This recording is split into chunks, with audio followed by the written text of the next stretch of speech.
Tarlac Ride.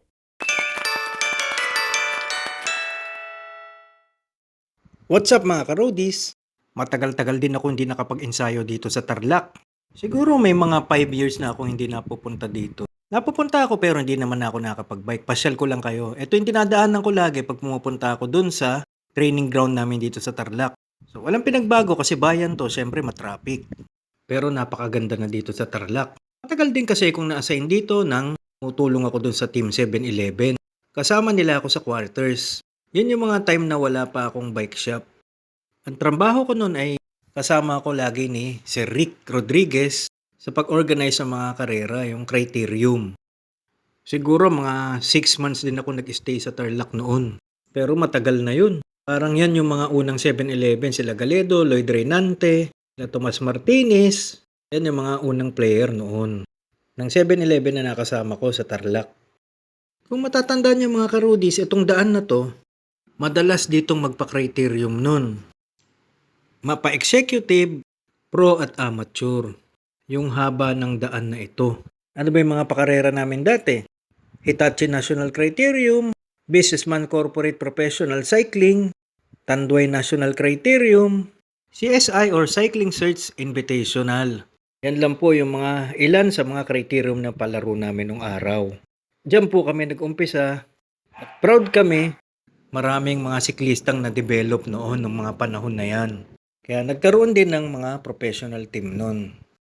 Ito yung daan papuntang Santa Ignacia, punta rin ng Monasterio de Tarlac at may daan na rin pala dito papuntang Capas, puro sementado na.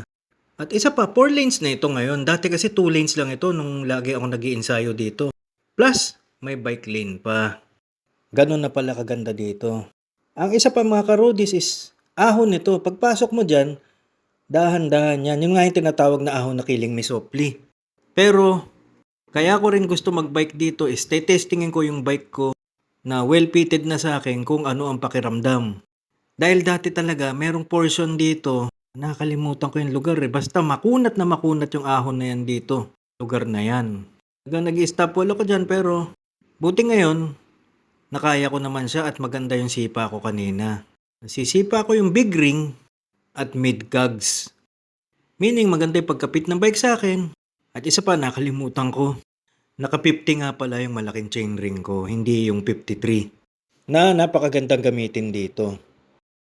Sa ganda nga ng ride ko, hindi ko na matandaan kung nasaan yung Tarlac Recreational Park.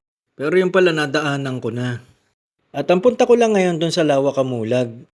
Sa palengke. Kasi dati pag mag-short ride kami, doon lang talaga ang tambay namin tapos uwi na. Pero kung gusto naming mahirap, bababa kami doon sa papuntang Bilya, iikot papunta doon sa Bukot Babi yung ahon na yan. Tapos tambay uli doon sa Lawak sa palengke.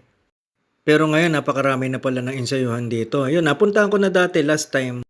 Yung Tala. Napakataas nun. Hindi naman ako climber. Sa susunod, ang pupuntahan ko naman yung tinatawag nilang Baag. Na doon daw sa may monasteryo. Wait, padaanin mo muna ako.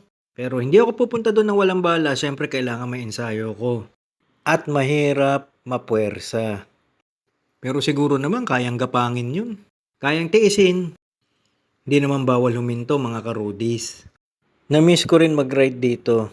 Kasi kahit sa lawak lang, medyo puwersado ka rin dahil nga paahon halos lahat ng rota na to yung papunta doon sa palengke. Mga karudis, pinas-forward ko na para at least makita nyo naman lahat yung dinadaanan ko dito. Pero may ga-upload pa ako ng iba. Yung papunta na ako sa palengke, yung tambayan dati ng mga siklista. Well, mga karudis, God bless you and ride safe always.